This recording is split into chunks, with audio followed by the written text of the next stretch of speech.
오늘 설교는 지난주 설교를 잠깐 요약하고 바로 진행하도록 하겠습니다. 저희는 지난주에 예수를 그리스도로 믿는 성도들은 우연히 이 세상에서 태어나고 존재하고 살아가는 대상이 아니라 하나님이 계획하시고 시작하신 인생을 살아가는 정말 복된 사람들이라고 말씀드렸습니다. 하나님이 시작하신 인생이기 때문에 하나님이 그 인생을 하나님 뜻대로 은혜로 맞춰 주실 것입니다. 그래서 저희들은 인생의 출발부터 다른 사람이고 그래서 하늘나라 소망을 두고 살아야 된다라는 말씀을 드렸습니다. 오늘은 계속해서 예수를 그리스도로 믿는 하나님의 백성 그리스도인들이 이 세상 사람들과 다르다면 어떻게 이 세상에서 다른 삶을 살아야 될 것인지 그 부분을 같이 한번 살펴볼 것입니다. 그리고 왜 그리스도인들은 세상 사람들과 다르게 살아야 되는지 그 이유도 오늘 같이 한번 살펴보려고 합니다. 세상 사람들과 다른 인생을 사는 그리스도인들이 어떻게 사는 것이 세상 사람들과 다르게 사는 것일까요? 오늘 베드로 사도는 첫째 이렇게 우리에게 말씀해 주십니다. 예수님의 재림을 바라보며 살라고 말씀합니다. 당신들 여러 가지 환난 중에 있는데 환난이라는 현실에 머무르지 말고 우리를 위해서 은혜를 가지고 오실 예수 그리스도를 바라보고 사십시오라고 말합니다. 본문 1장 13절 읽어드립니다. 그러므로 너희 마음의 허리를 동이고 근신하여 예수 그리스도께서 나타나실 때에 너희에게 가져다 주실 은혜를 온전히 바랄지어다. 왜 주님을 바라보며 살아야 될까요? 주님이 은혜를 가지고 우리를 맞아 주실 것이기 때문이에요. 그리스도인들은 현재를 살지만 미래 시제를 사는 사람이에요. 현재에 우리가 몸을 두고 살아요. 근데 우리의 시선은 언제나 미래에 머물러 있어야 된다는 것이죠. 미래에 하나님이 우리에게 주실 영광을 바라보며 현재를 살아가는 사람들입니다. 그래서 그리스도인들은요, 현재 내가 무엇을 결정하고 어떤 행동을 해야 될 것인가를 무엇을 근거로 결정하냐면요, 미래를 바라보면서 결정해야 됩니다. 미래에 하나님이 우리에게 준비해 놓으신 은혜, 미래에 내가 살아가야 될 천국을 소망하면서 그 미래를 바라보면서 현재 내가 어떻게 살 것인지를 결정하면서 사는 사람들이 성도들이라는 것이에요. 그렇기 때문에 현재 고난이 있을지라도 미래를 바라보기 때문에 기뻐하며 살 수 있다는 것이죠. 미래를 바라보는 사람은요, 과거를 바라보지 않고 과거를 집착하지 않아요. 그럴 이유가 하나도 없죠. 그런데 창세기에 보면은요, 아브라함과 롯이라는 두 사람의 삶의 차이가 무엇을 바라보느냐에 의해서 결정났다라는 것을 우리가 확인할 수가 있습니다. 창세기 13장에 보면은요, 아브라함과 롯이 서로에게 이 살림살이가 늘어나니까 조금씩 갈등이 생겼어요. 아브라함 식구들 사이에 아브라함 종과 롯의 식구와 롯의 종과 이렇게 뭔가 사람이 많아지고 가축이 많아지니까 갈등이 생겨서 아브라함이 야, 우리 이렇게 모여서 살지 말고 각자 좀 흩어져서 조금 여유롭게 지내는 게 좋겠다. 그러자 롯이 어떻게 어디를 결정하냐면요, 먼저 본문 한번 읽겠습니다. 창세기 13장 10절. 이에 롯이 눈을 들어 요단 지역을 바라본즉 소알까지 온 땅에 물이 넉넉하니 여호와께서 소돔과 고모라를 멸하시기 전이었으므로 여호와의 동산 같고 애굽 땅과 같았더라. 롯은 소돔과 고모라 지역을 바라보고요, 그곳을 자기의 앞으로의 살아갈 땅으로 결정을 합니다. 근데 여기서 롯이 경험하지 못한 땅들의 이야기가 나와요. 근데 한 곳은 이미 경험한 장소입니다. 소알 땅, 그러니까 요단 지역 소알, 소돔, 고모라, 여호와의 동산은 롯이 겪어보지 못하고 살아보지 않은 지역이에요. 근데 롯은 애굽 땅은 경험해 보았어요. 그러니까 롯이 소돔과 고모라의 땅을 결정한 것은 과거에 그가 불과 얼마 전에 아브라함 가족과 함께 애굽 땅에서 머물렀던 경험이 있었기 때문이에요. 근데 그 애굽 땅에서 풍요로움을, 그 즐거움을, 세상 재미를 롯은 알고 있었어요. 그래서 그가 앞으로의 삶을 무엇을 근거로 해서 결정했냐면요, 과거의 애굽 땅에서의 경험, 세상적인 풍요를 근거로 해서 자기의 삶의 미래를 결정합니다. 근데 여기서 롯의 실수가 있어요. 애굽 땅은요, 하나님이 좋아하시는 땅이 아니었어요. 애굽 땅은 아브라함과 그의 일행들이 실수했던 장소였어요. 그러니까 롯은 자기의 미래를 무엇으로 결정했냐면요, 과거에 실수한 경험을 근거로 해서 자기의 미래를 결정했어요. 그러면 상대적으로 아브라함은 그 자신의 미래를 무엇으로 어떻게 결정했을까요? 본문 창세기 13장 14절부터 읽어드릴게요. 쉬운 성경입니다. 롯이 아브람을 떠난 뒤에 여호와께서 아브람에게 말씀하셨습니다. 내 주변을 둘러보아라. 네가 서 있는 곳에서 동서남북을 다 둘러보아라. 네 눈에 보이는 이 모든 땅을 내가 영원히 너와 네 자손에게 줄 것이다. 내가 네 자손을 땅에 티끌만큼 많게 해주리니 누구든지 땅에 티끌을 셀 수 있는 사람이 있다면 그 사람은 너의 자손도 셀 수 있을 것이다. 똑같아요. 경험해보지 못한 삶을 시작해야 됩니다. 그런데 아브라함은 어떻게 그의 미래를 결정했냐면요, 하나님의 약속을 붙잡고 결정해요. 지금 아브라함에게는 자녀가 한 명도 없어요. 셀 수 없을 정도로 많다고 하나님 말씀하셨지만요, 한 명도 없어요. 사방을 둘러보래요. 보이는 게 뭐가 있습니까? 근데 아브라함은 자신의 미래를 무엇으로 결정했냐면 하나님의 약속. 현재 자기의 미래를 무엇으로 결정했냐면요, 하나님의 약속의 말씀이에요. 그 말씀, 그 미래를 바라봤기 때문에 아브라함은 현재를 바르게 살아갈 수 있었어요. 오늘 본문 13절에 온전히 바랄지어다 라는 말이 있어요. 온전히. 이 온전이라는 말은요, 끝까지라는 말입니다. 본문을 한번 읽어드릴게요. 베드로전서 1장 13절입니다. 그러므로 여러분은 마음을 단단히 가다듬고 정신을 바짝 차려서 예수 그리스도께서 다시 오실 때에 여러분에게 주실 그 은혜를 끝까지 바라고 간절히 사모하십시오. 그러니까 미래를 바라본다, 주님의 재림을 바라본다, 내가 천국 갈 것을 바라본다. 어떻게, 언제까지요? 끝까지. 주님 만날 때까지. 그게 온전한 믿음이죠. 여러분, 믿음은요, 처음보다 끝이 더 어렵습니다. 예수를 믿는 건요, 처음에 너무 쉬워요. 그리고 예수님을 처음 믿을 때는요, 기도만 하면 응답이 막 되는 거예요. 초신자 때는 그래요. 기도하면 어떨 땐 기도도 안 했는데 막 응답이 돼요. 내 신앙생활을 10년, 20년, 30년, 40년 쭉 하면은요, 이 생각보다 쉽지 않다라는 것을 우리가 느낍니다. 경험을 해요. 그래서 하나님과 함께 고민을 해요. 하나님의 말씀을 더 많이 묵상해요. 그래서 하나님의 뜻을 더 깊이 깨닫고 알아가면서 성숙해요. 그러니까 신앙생활은 처음이 쉽지 나중이 사실 더 어려워요. 믿음 생활 똑같습니다. 우리가 예수를 믿고 하나님 주신 은혜를 누리고 감사하면서 사는 것 그렇게 어렵잖아요. 그런데 주님이 약속하신 말씀을 우리 가운데 이루어지실 것을 끝까지 붙잡고 믿음으로 살아가는 건 그게 더 어렵고 그게 더 소중하다는 것이에요. 우리가 알듯이 2단의 정의가 뭐죠? 2단. 끝이 다른 거예요. 처음에는 똑같아요. 처음과 끝이 같은 것. 처음의 신앙을 끝까지 지키는 것. 이게 바른 믿음입니다. 베드로 사도는요, 여러 가지 환난 중에 있는 성도들에게 세상 사람들과 다르게 사는 모습을 이렇게 말씀해 주고 있어요.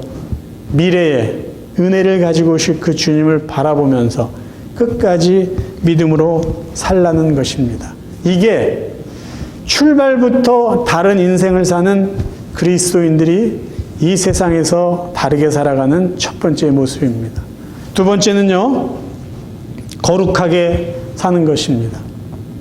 이 세상에서 거룩하게 사는 것이 그리스도인들이 세상 사람들과 다르게 사는 모습이에요. 본문 1장 15절 16절 읽겠습니다. 오직 너희를 부르신 거룩한 이처럼 너희도 모든 행실에 거룩한 자가 되라. 기록되었을 때 내가 거룩하니 너희도 거룩할지어다 하셨느니라.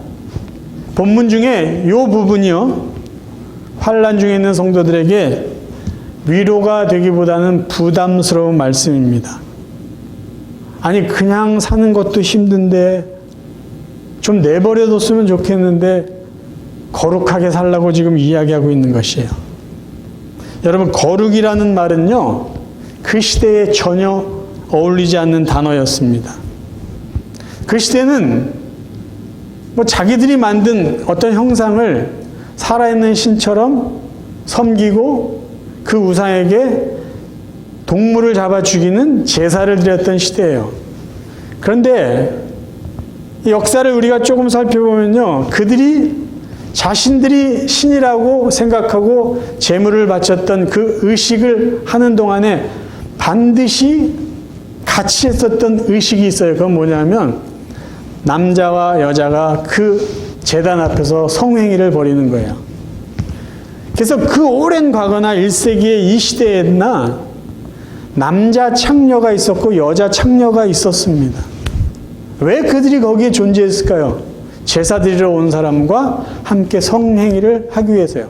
근데 그게 그들에게는 아무런 꺼리낌이 없어요. 왜냐하면 이런 모든 행위가 신을 섬기기 위한 하나의 종교적인 의식이었기 때문이죠. 그들의 삶에는 이런 성적인 문란함, 타락한 것들이 삶의 한 부분을 차지했습니다.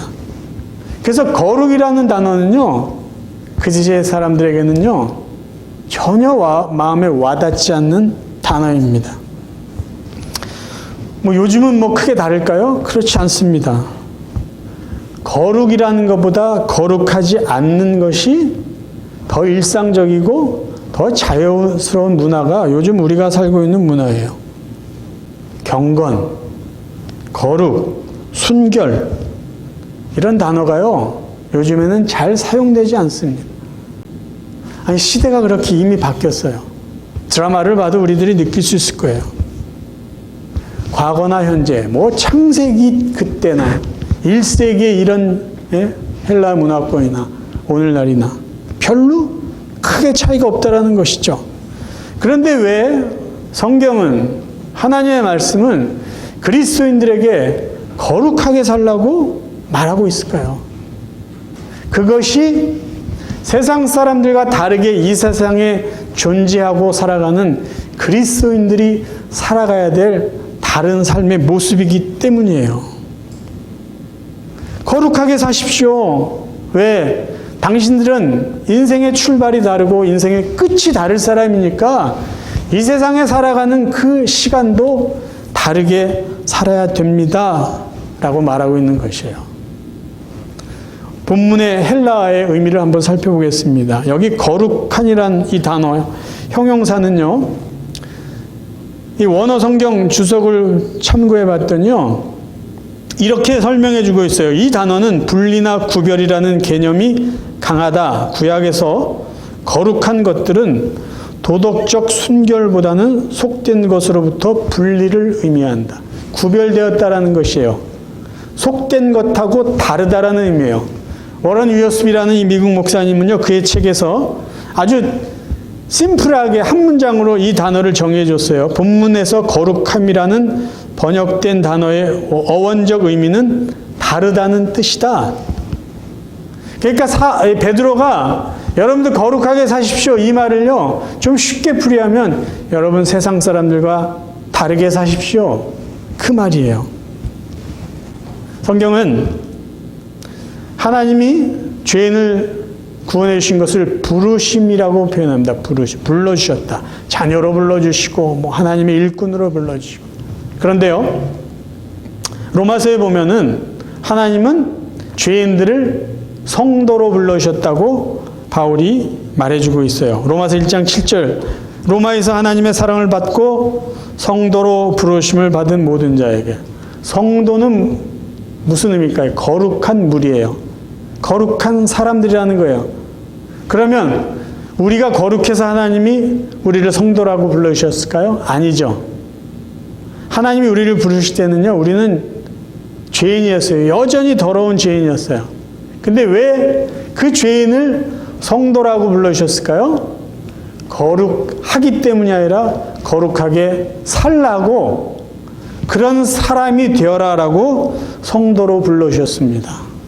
데살로니가전서 4장 7절, 하나님께서 우리를 부르신 것은 우리로 부정한 삶을 살게 하기 위해서가 아니라 거룩한 삶을 살게 하기 위해서입니다. 거룩하게 살라고 성도라고 우리를 불러주셨다는 말씀이에요. 여러분, 부모님들은요, 자녀들이 자랑스러울 때가 있어요. 그때가 언제냐면 내가 살기를 원하는, 내가 가치 있게 여기는 그러한 삶을 자녀들이 살아주면 자녀 때문에 흐뭇해합니다. 그리고 또 하나는요, 내가 좀 자랑스럽게 여긴 거, 내가 잘하는 거 있죠? 그거를 내 자녀도 잘하는 걸 보면요, 기분이 좋아요. 제 개인적인 이야기를 들면, 제가 갖고 있는 안 좋은 성질 같은 게 있어요. 성질. 그거는 제 스스로도 별로 마음에 안 드는데, 우리 아들의 모습 속에서 제가 안 좋은 저의 성질이 탁 드러나면요, 제가 갑자기 긴장을 하고요, 짜증이 나요. 왜 나에게 안 좋은 저런 성격이 왜 우리 아들에게 나타날까? 그것 때문에요. 근데 반대로요, 제가 좀 잘하는 거, 그런 거 좀 자랑하고 싶은 것들을 우리 아들이 나보다 더 잘 해낼 때 전 괜히 기분이 막 좋은 거예요. 아들을 막 자랑하고 싶어요. 하나님 마음이 어떨까요? 자녀인 저희들을 바라보는 마음이 어떨까요? 하나님이 원하는 그러한 삶을 살아줄 때 아버지로서 하나님의 마음은 당연히 흐뭇할 거예요. 와, 대견하다, 고맙다, 든든하다. 근데 반대로 하지 말아야 될 것, 하지 않기를 바라는 것을 자꾸 한다면 하나님 마음은 답답할 거예요. 왜 하나님이 거룩하게 살라고 성경에서 말씀했을까요? 거룩함은요, 하나님의 아주 아름다운 성품 중에 하나예요. 자랑스러운 하나님의 모습이에요. 그런 모습을 우리가 닮아가면 당연히 하나님이 기뻐하시죠. 근데 여기서 우리가 중요한 게 하나 있습니다. 그래요, 그리스도인들은 세상 사람들과 다릅니다. 다르게 시작했고 다르게 끝날 것이기 때문에 이 세상에서 세상 사람들과 다른 삶을 살아야 됩니다라고 우리가 인정을 한다면, 다르게 살려면은 세상 사람들이 사는 기준과 달라야 될 거 아니에요. 세상 사람들이 사는 그들의 기준과 그들의 가치관을 똑같이 여기면서 어떻게 세상 사람들과 다르게 살 수 있겠어요? 절대 그건 불가능합니다. 하나님께서 모세에게 율법을 주시기 전에 이런 말씀을 하셨어요. 출애굽기 19장 6절을 읽겠습니다. 너희가 내게 대하여 제사장 나라가 되며 거룩한 백성이 되리라. 너는 이 말을 이스라엘 자손에게 전할지니라. 시내산에 먼저 올라가서 하나님을 만나서 이 말씀을 듣고 그 이스라엘 백성의 대표들에게 모세가 이 말을 정확하게 전달을 해요. 중요한 두 단어가 있어요. 제사장 나라, 거룩한 백성. 근데 아직 이스라엘 백성은요, 제사 드리는 것도 잘 몰라요. 제사장의 역할도 잘 몰라요. 그리고 거룩한 나라, 거룩한 백성, 아직 멀었어요. 근데 하나님이 모세에게 율법이라는 그 어마어마한 하나님의 말씀을 주시기 전에 너희들은 제사장 나라가 되고 거룩한 백성이 돼야 된다라고 말씀을 하시고, 드디어 장황한 율법을 주셨어요. 무슨 관계가 있을까요? 그 출애굽 시대의 가나안 땅은요, 가나안 지역에 살았던 사람은요, 가장 성적으로 문란했던 사람이에요.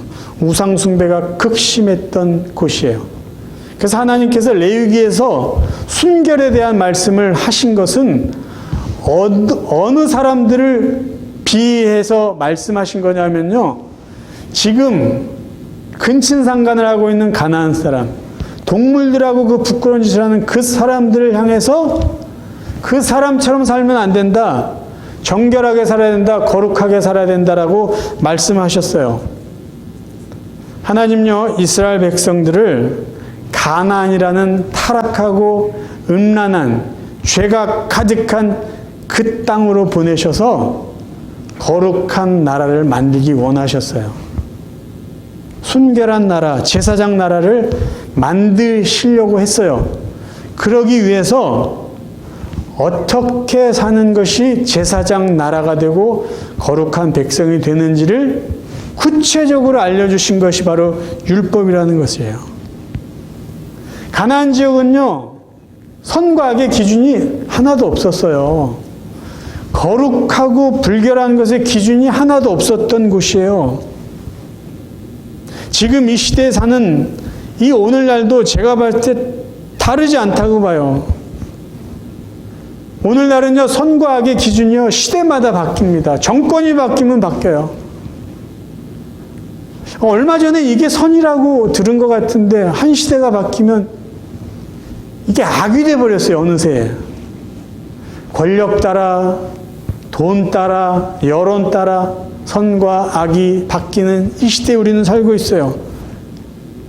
이것은 바로 이 시대의 가치관이, 이 시대의 어떤 그 선이 얼마나 불규칙한지, 얼마나 불완전한 사람에 의해서 결정나는지를 우리가 인정할 수밖에 없는 것입니다. 그러면 이 세상이 수시로 바뀌는 선과 악을 기준으로 해서 이 세상에서 거룩하게 살아갈 수 있을까요? 이 세상에 유행되는 것을 우리가 근거로 해서 이 세상에서 우리가 하나님의 백성으로 다르게 살 수 있을까요? 절대 불가능하죠. 영원히 변하지 않는 절대선과 절대 악을 우리에게 가르쳐주는 하나님 말씀이 우리에게 기준이 돼야지 이 세상에서 세상 사람들과 구별된 거룩한 다른 삶을 살 수가 있습니다. 하나님의 말씀으로 살아가는 것, 그것이 저희들이 세상에서 다르게 살아가는 그리스도인들의 모습입니다. 이제 마지막으로요, 그럼 왜 우리가 다르게 살아야 될까라는 거예요. 왜 다르게 살아야 될까? 1장 17절을 읽겠습니다. 외모로 보시지 않고 각 사람의 행위대로 심판하시는 이를 너희가 아버지라 부른즉 너희가 나그네로 있을 때에 두려움으로 지내라. 오늘 읽은 본문 중에 가장 위로가 되지 않는 표현이에요. 각 사람의 행위대로 심판하시는 이, 뒷부분에는요, 나그네로 있을 때 두려움으로 지내라. 심판, 두려움, 부담되는 말이에요.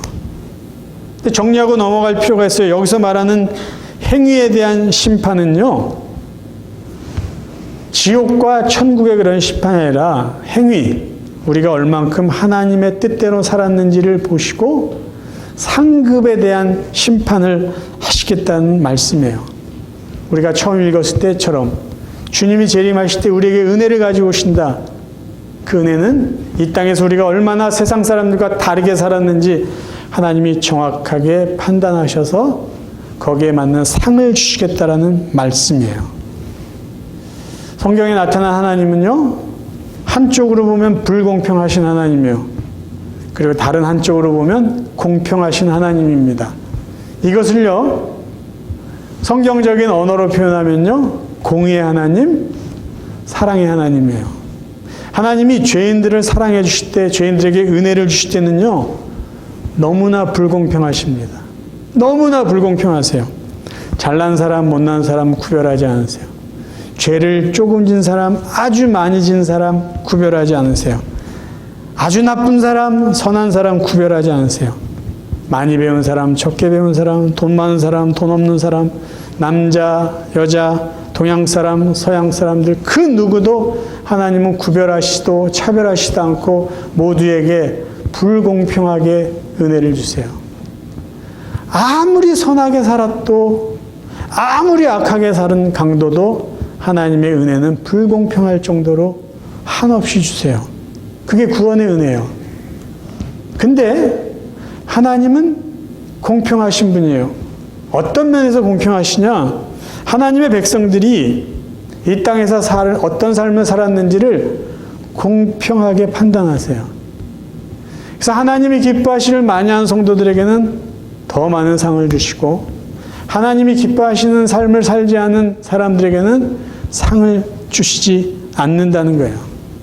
구원이라는 은혜는요, 불공평한 이 구원의 은혜는 우리가 생각할 때 기본적인 은혜다라고 말하면요, 우리들의 삶을 통해서 주시는 보상은 보너스와 같은 은혜예요. 그러니까 보너스 받기 위해서 여러분 이 세상에 좀 다르게 살아야 됩니다. 근데 제가 이렇게 이야기하면 시비를 거는 분들이 있어요. 질문을 하는 분들이 있어요. 이 세상에서 꼭 상 받기 위해서 그렇게 살 필요가 있습니까? 사는 게 너무 힘들어요. 그냥 좀 편하게 살게 좀 해주세요. 그리고 천국 갔을 때 이 세상에서 하나님 기뻐하는 일 많이 해서 상을 많이 받고 천국 가나 그냥 그렇게 살다가 천국 가나 무슨 차이가 있습니까? 천국에서까지 뭐 차별이 있겠습니까? 그냥 좀 살게 해주세요. 뭐 이렇게 해야 될 것도 많고 하지 말아야 될 것도 많습니까? 그냥 예수 믿고 구원받았으면 그것에 감사해서 그냥 살다가 천국 가면 되지 않습니까? 그렇게 생각하는 분들이 있어요. 그럼에도 불구하고 우리는 이 세상에서 세상 사람들과 다르게 살아야 될 이유가 있습니다. 자, 본문 18절, 19절을 제가 읽어드릴게요. 너희가 알거냐 너희 조상이 물려준 헛된 행실에서 대속함을 받은 것은 은이나 금같이 없어질 것으로 된 것이 아니요 오직 흠없고 점없는 어린 양 같은 그리스도의 보배로운 피로 된 것이라. 베드로 사도는요, 여러분들이 하나님의 백성 된 거, 구원받은 것은 그 은혜는 여러분의 은이나 금, 여러분의 행위 때문이 아니라 예수 그리스도의 보혈 때문이라고 이야기를 하고 있어요. 보배로운 피. 당신들이 대속함을 받은 것, 죄 용서 받은 것은 당신들에 의해서가 아니라 하나님의 은혜입니다라고 이야기를 하고 있어요. 그러니까 조금 전에 당신들 행위대로 심판받으니까 거룩하게 사십시오라고 말해놓고 곧바로 이야기한 게 여러분의 구원은 하나님의 은혜입니다라고 말하고 있어요. 이게 무슨 연관이 있을까요? 은혜로 구원받은 것하고 내가 거룩하게 살고 세상 사람들과 다르게 살아야 되는 게 무슨 관계가 있을까요? 쉬운 예를 제가 들어 설명드릴게요. 제가 대학 다닐 때 친하게 지냈던 형이 있었어요. 그 형은 양평 저 좀 깊은 곳에서 살았어요. 그분의 부모님은 논농사도 조금 짓고 밭농사도 조금 지으며 살았던 농부예요. 저는 외할머니 댁도 시골이었기 때문에 그 시골의 그런 정서를 좋아했습니다. 그래서 그분하고도 친했지만 그분이 사는 그 농촌스러움이 좋아서 금요일 오후에 자주 그분네 집에 가서 하루를 자고 시골밥을 먹고 시골의 경치를 보고 봄이면은 밤새 우는 개구리 울음소리를 들으면서 그렇게 지내곤 했습니다. 1980년 중반의 이야기예요. 80년대 중반. 그때만 해도 그런 시골에 별장이 없었던 시대입니다. 그런데 그분이 살던 그 집 뒤쪽으로 아주 근사한 별장이 하나 있었어요. 그 시대에 전혀 어울리지 않는 너무 멋진 집이 시골에 있었어요. 알고 보니까 서울의 이 대기업의 회장이 아니라 사장의 별장이라는 거예요. 그래서 제가 그 형에게 물어봤어요. 저기 가봤냐고 그랬더니 가봤대요. 토요일만 되면은 고급 승용차가 온대요. 그래서 자기가 한번 가서 인사하고 그분이랑 친해졌답니다. 그래서 그 별장 주인이 서울의 대기업의 사장이라는 것도 알게 된 것이에요. 그런데 어느 날 저에게 이런 이야기를 해주는 거예요. 그 사장한테 직접 들은 이야기를 저한테 하는 거예요. 어느 날 자기가 이 사장의 입장에서 얘기합니다. 어느 날 자기가 그 별장에 있는데 자기 친누나가 전화를 했대요. 누나 웬일이야? 그랬더니 누나가 이런 이야기를 하는 거예요. 예, 우리 아들, 네 조카 알지? 너희 회사 들어가고 싶어서 입사 지원서를 넣었어. 근데 알고 보니까 다음 달이 너희 회사 시험 날이라고 그러더라. 내 아들이 얼마나 고민을 하고 걱정을 하는지 내가 힘들어 죽겠어. 그러니까 제발 내 아들 너한테도 조카 아니냐. 니네 회사 합격 좀 시켜줘라. 무슨 말인지 알지? 그리고 전화가 왔대요. 그래서 이 사장이 며칠 지난 다음에 자기 친누나에게 전화를 해서 이렇게 말했답니다. 누나, 아들 합격했으니까 시험 잘 보라 그래. 무슨 말인지 알지? 만약에 내가 합격시켜줬는데 조카가 시험 못 보면 내 체면이 뭐가 되겠어. 그 다음에 어떻게 됐는지는 뭐 다 아시겠죠.